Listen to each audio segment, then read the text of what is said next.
Yo, T-Bone, did you produce this? Sounds good, right?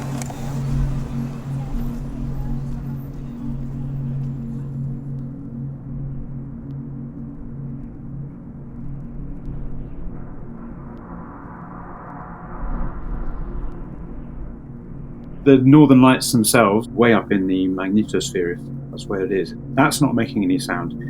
But there is sound in the right circumstances close to the ground, which is connected to the northern lights. It's caused by the northern lights.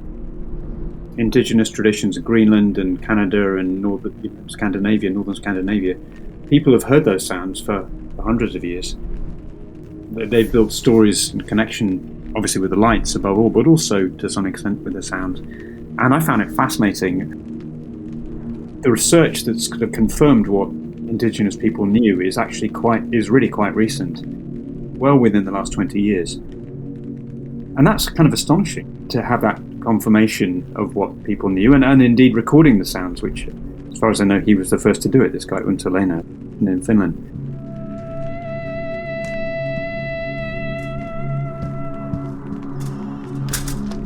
I mean, as it happened, I think, he first heard them. He was up at some jazz festival in northern Finland and came out for a break, and it was super quiet and super cold.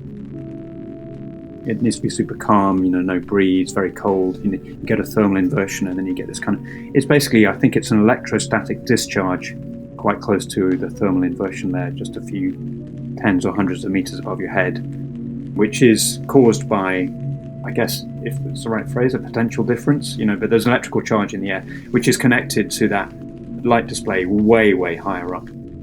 I found it delightful too, and astonishing too, and I'm glad I was able to write about it.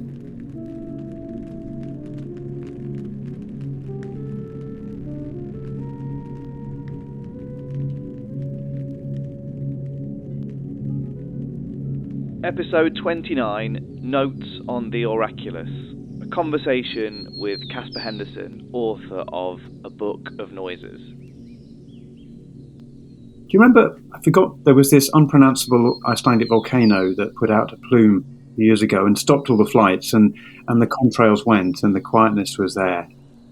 And, it was like, wow, this is what it can be like. I spend a lot of my time with headphones on and my eyes closed, listening to what I'm recording, and it's remarkable how often I'm snapped out of it. Like, I notice a sound that either shouldn't be there, and that can be as simple as, like, a dog walker going past, for instance, and a dog barking. More often than not, it's an aeroplane, or it's something like that just snaps me out of the scene that I'm trying to capture.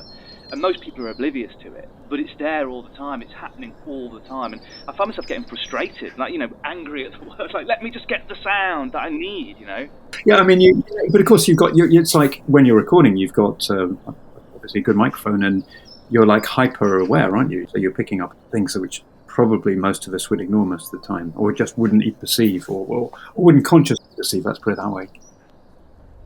This is not deliberate, but I made a piece about the global hum, because I've sort of been interested in it.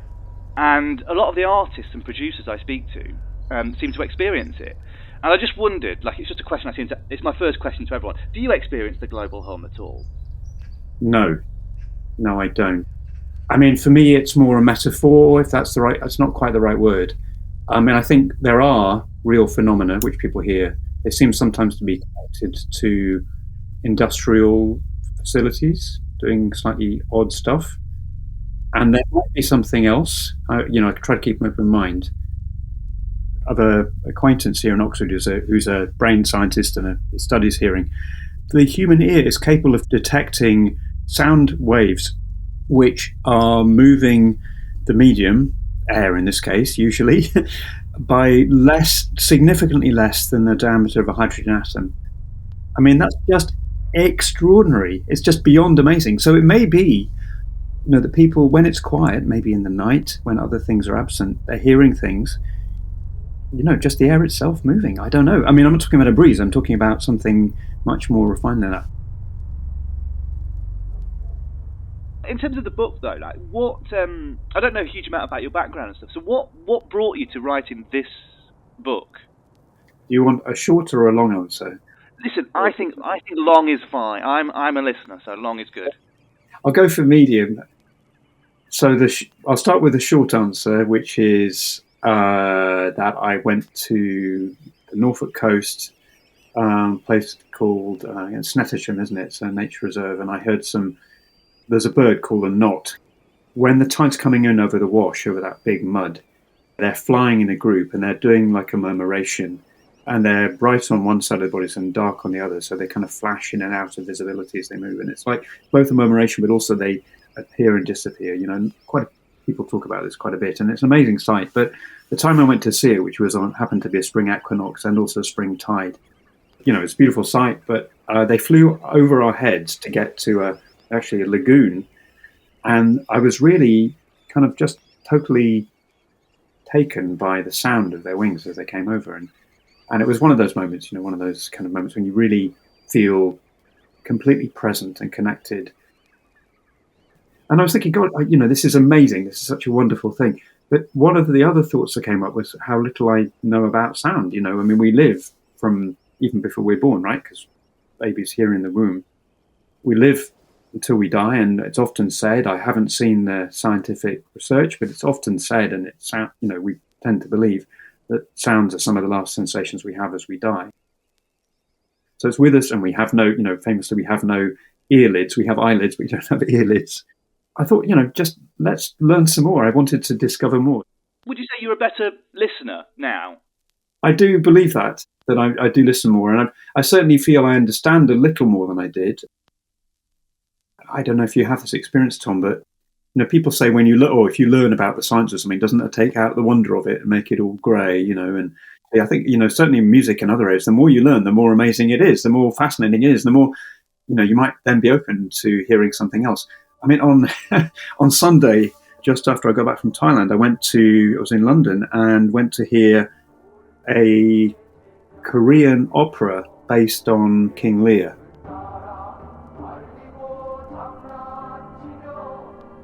Like, it's a new opera, it's written like this year, but it's partly in the format of traditional Korean opera. And if you think Chinese opera is a bit obscure, then Korean opera is also quite, it's definitely outside my experiential area. But over the course of a couple of hours, 3 hours, you kind of begin to, oh, right, I see, this microtonal singing is deliberate. And actually, it's really interesting. The more I learn about music, the more enriching a musical experience can be, if that makes any sense.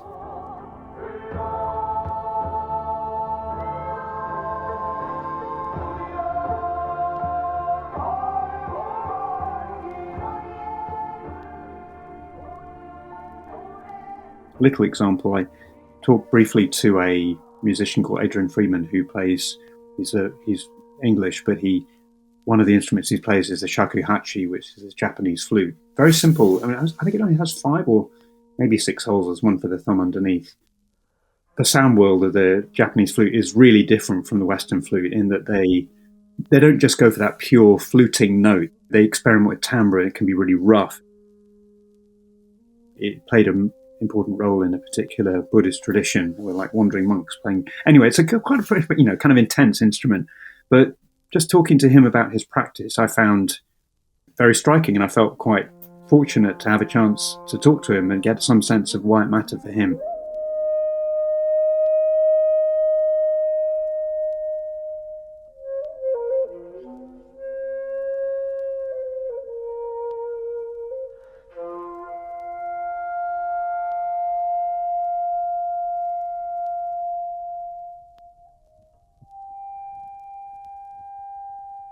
The book is literally for me, it's like a catalogue of things I'd like to go and hear. I want to hear a glacier carving, things like that. It wasn't carving, but I remember years ago now, you brought it to mind. I haven't thought about it in a long time. I went hiking in Peru, and we walked all around a mountain called Upper Mayo, a big mountain. It's like a multi-day circuit. You walk around it. One side there is a glacier high up a mountain, and there was an avalanche. And thinking just now, it's been years since I thought about this, but the sound was much delayed because it was quite far away, probably 2-3 kilometers we were from it, maybe a bit more. And first you see it, and then the sound comes.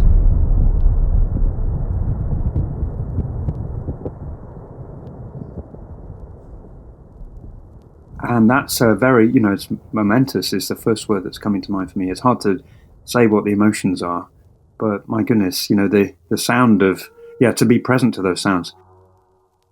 So this book has come out recently in a few other languages, and it's come out in Italian. I went to Italy to do some events, and one of them was in a beautiful church that's been converted into a theatre, and we played quite a few sounds which are mentioned in the book. We've all heard, the original Song of the Humpback Whale, the kind of, Roger Payne thing from 1970 or so. More recently, David Rothenberg compiled, I think it's called The New Song of the Humpback Whale, using pretty much, up-to-date sound equipment. And just to take that animal, the sounds they make are kind of stranger and more extraordinary than, the kind of, you've heard that whale soundtrack, in kind of a yoga studio or whatever. But actually, there's a lot more going on than the cliche whale songs that we've heard. We didn't announce in that case what it was up front. And the brain's a prediction machine, right? It always has these expectations, and but if you don't know and you're really having to listen as if for the first time to something, you maybe hear it slightly differently, more freshly perhaps.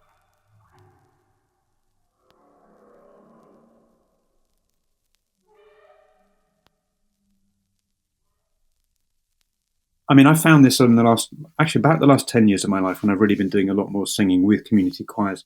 Just the importance of having actual human-made sounds directly in our life in that kind of analog IRL space.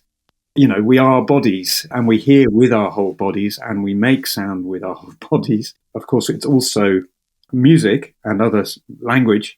Well, I was going to say they only exist in the space between people, which is in a sense not true. But you know what I'm trying to gesture towards, which is a means of communication, right? Even if you're listening to music by yourself, and it seems like it's all very internal and solipsistic, actually, it's just you're a temporarily isolated human being. You didn't come into the world fully formed. We're not kind of, thrown into the world as isolated heads on sticks. We're part of the continuum. Anyway, music is it's so powerful. I mean, I know people say this all the time, but I just feel the need to say it. It's such a powerful way of connecting people. It's not the only way. We could talk about dance and poetry and stuff, but, music is such a powerful thing. Do you know Pascal Wise? Do you know Pascal at all? He's a sound designer, and I love him. He makes a show with Tim Harford. I know Tim quite well. We run together, actually. We're doing a 10K. So he makes Cautionary Tales with Tim Harford, which is my favourite podcast, and I think Pascal's work on it is beautiful. He builds these worlds. He always tries to nourish the ears, and I think this is kind of what we're talking about. The sort of, we're talking about live music and music and how powerful it is, but it's that natural element to it that's there. And Pascal was talking about making drones, and when we make podcasts, we can never have enough drones, but one of the best ways to do it is to derive it from like a natural sound, like say the movement of the ocean. It nourishes the ears.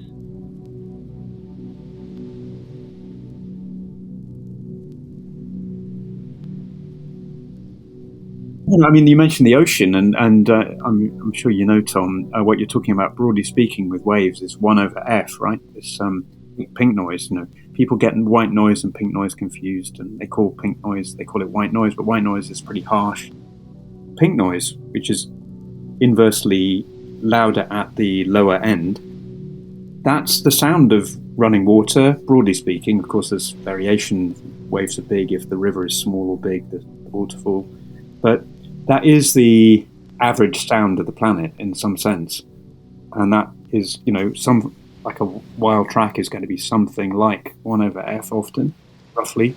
And it's always present to us. So without it, yeah, it's kind of spooky. We're kind of, detached from the world, aren't we?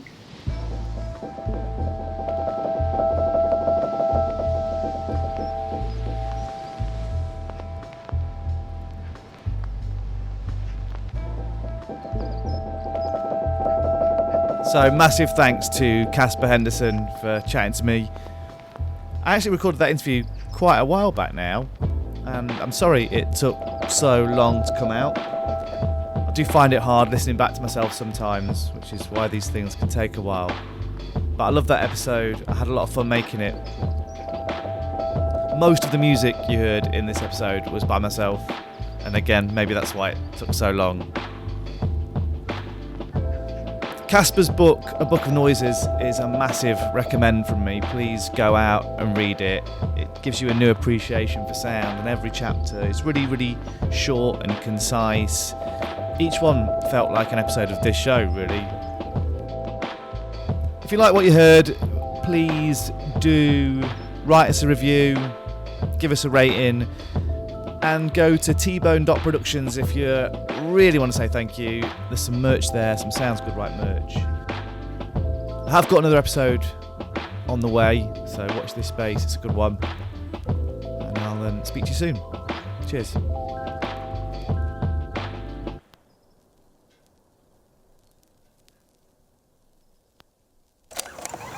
Yo, T-Bone, did you produce this? Sounds good, right?